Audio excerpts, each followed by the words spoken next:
Berita duka datang silih berganti selama pandemi COVID-19. Pandemi COVID-19 telah memasuki tahun kedua dan masih belum menunjukkan tanda-tanda akan usai dalam waktu dekat. Berita kematian yang dulunya mungkin hanya dilihat di berita, kini dapat hadir dalam lingkaran orang-orang terdekat. Kedukaan pun menjadi sesuatu yang mungkin tidak terhindarkan.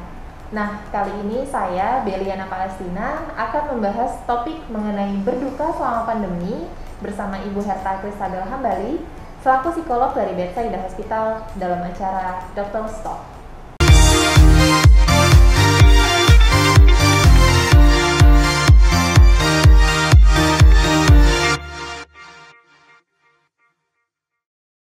Selamat pagi Ibu Herta. Selamat pagi. Baik Bella, apa kabar?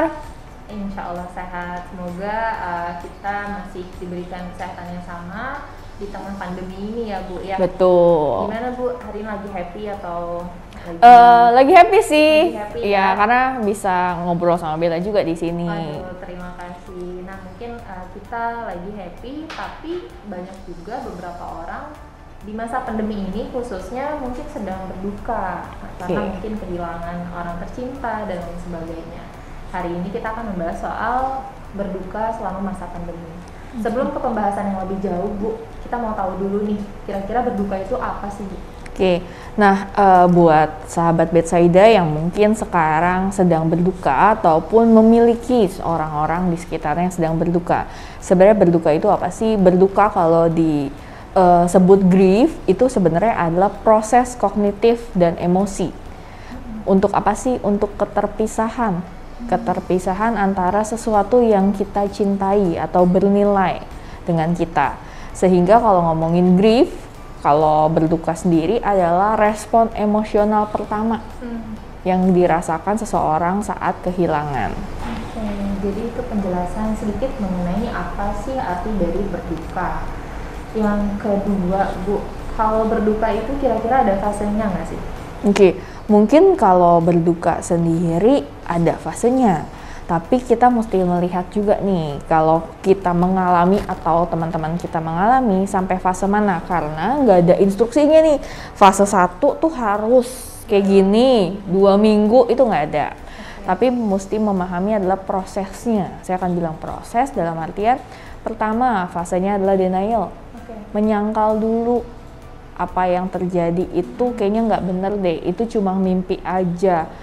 Itu membantu kita sebenarnya adalah menjaga diri kita dari rasa sakit, sehingga ada penyangkalan tersebut. Setelah itu fase kedua adalah anger atau marah, karena merasa dirinya tidak adil dan merasa kenapa harus saya yang mengalami kedukaan itu, kenapa enggak orang lain, kenapa harus ini. Jadi banyak marah yang bisa karena marah ke diri sendiri, harusnya saya melakukan lebih sehingga tidak kehilangan, ataupun justru marahnya ke orang lain. Mungkin kalau misalnya sakit, pernah melihat justru marahnya itu ke orang-orang tenaga medis, ke orang lain, misalnya ke orang tua, ataupun misalnya ke orang lain yang dianggap bertanggung jawab.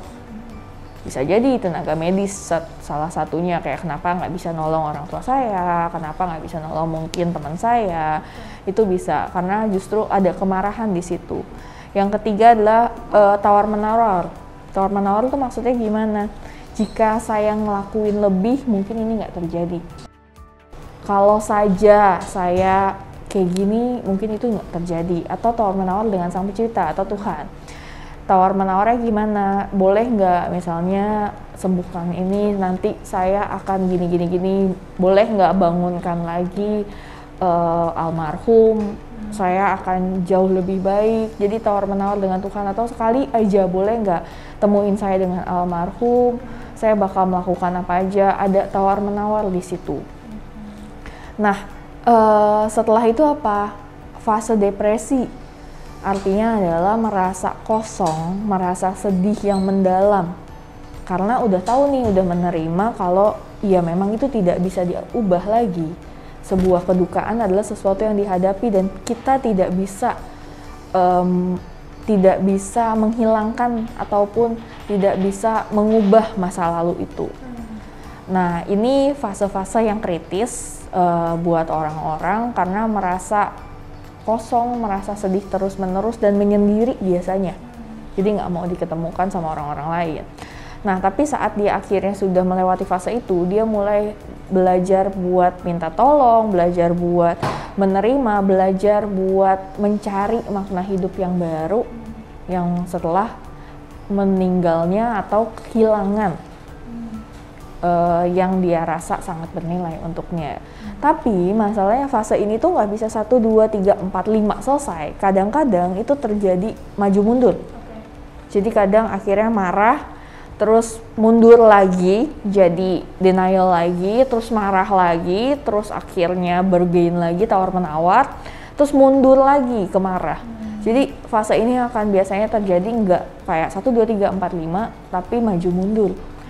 Tapi dengan mengetahui fase ini, jadi bisa aware sebenarnya dia ada di fase mana dan kira-kira respon seperti apa yang perlu kita lakukan. Oke, begitu. Jadi berduka sendiri itu ada prosesnya begitu. Betul. Ya Bu ya, dari mulai denial sampai pada akhirnya kita acceptance atau mulai menerima keadaan. Nah, kalau berduka sendiri itu kan kita nggak kenal berduka tuh baru pandemi ini aja ya. Betul. Bu ya. Kita tuh mungkin sebelum pandemi pernah mengalami juga yang namanya berduka. Tapi bedanya apa sih Bu berduka sebelum masa pandemi dengan berduka sekarang pada saat pandemi? Oke. Saat berduka sekarang itu pastinya ada COVID. Artinya kita akan menyalurkan kemarahan dan kecemasan kita itu salah satunya dengan COVID. Kenapa? Gampangnya gini, saat misalnya orang yang kita cintai meninggal karena COVID, ada ketakutan yang sangat dan kecemasan yang sangat mungkin sampai berlebihan dengan COVID-nya. Itu bisa jadi karena berduka di saat COVID. Dan sebelum-sebelumnya kan tidak ada seperti itu gitu, tapi itu akan menjadi trigger. Terus apalagi sih proses pemakamannya, ritual yang kita jalankan itu sangat terbatas. Artinya mungkin kita merasa tidak totalitas untuk almarhum karena keterbatasan. Nah terus apalagi kalau kita aja pemakamannya terbatas, support sosial kita pun mungkin sedikit. Yang tadinya mungkin kita kalau berduka pada saat sebelum COVID itu kan bisa sampai puluhan dan ratusan orang mungkin yang datang berkunjung dan banyak gitu loh yang nemenin kita. Tapi saat COVID itu kan sangat terbatas. Bahkan dalam prosesnya itu kayak melihat almarhum boleh cuma satu orang gitu. Apalagi kalau dengan prosedur COVID dalam artian almarhum memang meninggal karena COVID itu kan sangat terbatas. Itu yang dirasa akhirnya berbeda karena dukungan sosialnya sangat beda. Dan perubahan dan ketidakpastian dalam artian hari ini begini boleh begini, besok begini. Bayangkan orang berduka, terus beradaptasi dengan tantangan baru lagi. Itu kan sangat stressful. Ya saya aja dengan ketidakpastian yang sekarang kita terus beradaptasi dan itu menimbulkan tantangan tersendiri. Apalagi dengan kondisi orang berduka dan gak optimal. Jadi tadi perbedaan berduka sebelum masa pandemi dan setelah pandemi. Yang paling berasa itu proses pemakaman sih Bu, ya, itu beda banget. Mungkin waktu dulu sebelum pandemi kita masih bisa ikut mengantarkan orang yang kita cintai sampai ke tempat terakhir. Tapi kalau sekarang karena pandemi itu sangat terbatas dan tidak boleh dibatasi. Betul, dan itu kan ada perasaan sendiri, maksudnya perasaan bersalah. Perasaan nggak totalitas, perasaan kayaknya kurang nih buat melakukan untuk almarhum itu kan ada dampak psikologisnya sendiri. Padahal itu masa-masa terakhir mungkin kita melihat orang yang kita cintai begitu ya Bu? Betul. Oke. Lalu berduka ini apakah hanya karena kita ditinggal oleh seseorang yang kita cintai atau ada hal lainnya sih Bu? Nah sebenarnya kalau di konsep berduka sendiri itu luas. Walaupun biasanya kita hubungkan dengan orang yang kita cintai atau meninggal gitu. Kenapa? Karena sebenarnya berduka sendiri loss, kehilangan itu bisa apa aja. Kehilangan misalnya pekerjaan, kehilangan misalnya adalah hubungan putus, bercerai, itu juga bisa mengalami kedukaan tadi. Tapi kan akan berbeda saat meninggal dengan bercerai ataupun putus. ataupun misalnya kehilangan pekerjaan, itu akan sangat berbeda.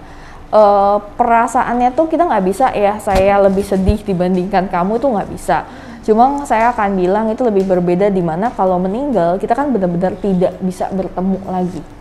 Itu akan sangat berbeda sih. Jadi sebenarnya kalau ngomongin kehilangan sendiri nggak cuma berduka aja, nggak cuma karena berduka karena orang meninggal, tapi bisa karena faktor lain. Tapi mungkin di sini kita lebih spesifik kali ya. Iya, betul. Berduka karena kehilangan orang yang Jadi kita cintai. itu nggak cuma kehilangan atau ditinggal orang meninggal lamanya gitu ya, tapi kehilangan pasangan atau mungkin putus, bercerai, dan kehilangan pekerjaan juga bisa salah satu bentuk dari berduka. Betul. Yang penting adalah sesuatu yang berharga. Betul. Karena kalau nggak berharga, rasa kehilangan emosionalnya itu akan lebih intensitasnya akan lebih kecil. Karena kayak oh ya udah nggak ada, biasa aja gitu. Nothing tulus gitu. Betul. Ya. Lalu ada nggak sih Bu cara untuk mengatasi kedukaan itu sendiri? Oke, sebenarnya gini, kita tuh nggak akan bisa melupakan tuh nggak bisa. Kita tidak akan bisa melupakan secara sengaja. Terus kehilangan itu rasanya tuh akan tetap ada. Terus gimana caranya terima perasaan kamu? It's okay kok buat nangis itu salah satu obatnya gitu gampangnya. Obatnya buat kamu meluapkan perasaan kamu. Sharing lah dengan orang-orang yang terdekat, yang kamu percaya, yang mungkin sama-sama ditinggalkan. Sehingga kamu nggak merasa sendiri menjalani ini semua. Terus apalagi sih, jalankan ritual. Ritual yang sesuai dengan kepercayaan kamu, budaya, agama. Misalnya ada yang ritualnya justru datang ke makam dan tabur bunga. Ada yang justru mendoakan setelah 40 hari. Itu kan ada banyak budaya di Indonesia. Dan lakukan itu sehingga kamu melihat itu adalah proses untuk mengenang juga almarhum dan melakukan yang terbaik yang kamu bisa lakukan saat ini. Terus ada yang nanya nih biasanya, Bella, boleh nggak sih sebenarnya mengenang?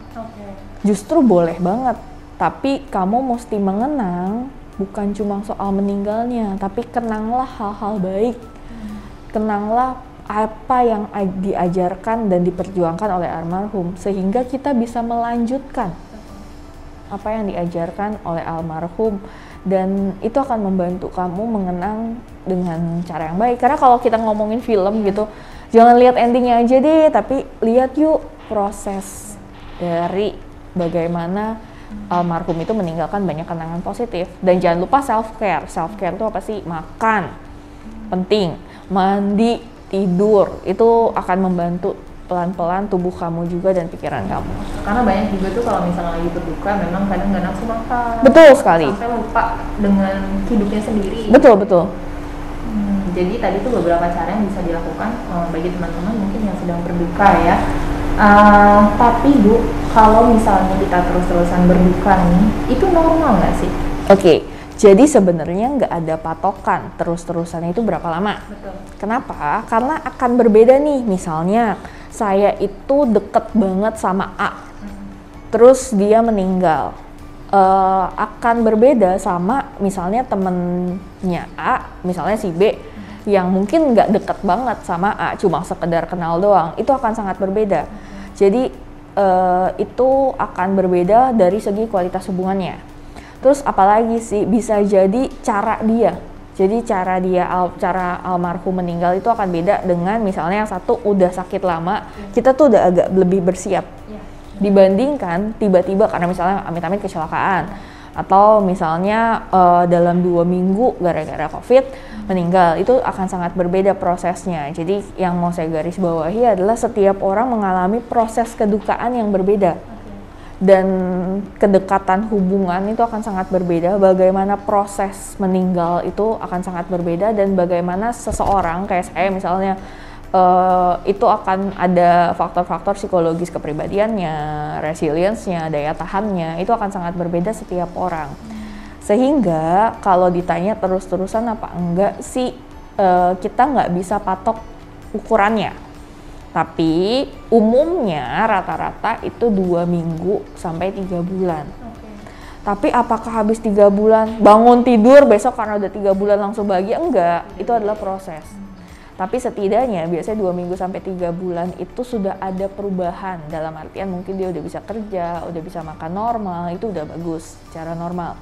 Nah, yang terus-terusan adalah akhirnya setelah misalnya 2 minggu sampai 3 bulan dia masih terus menyendiri.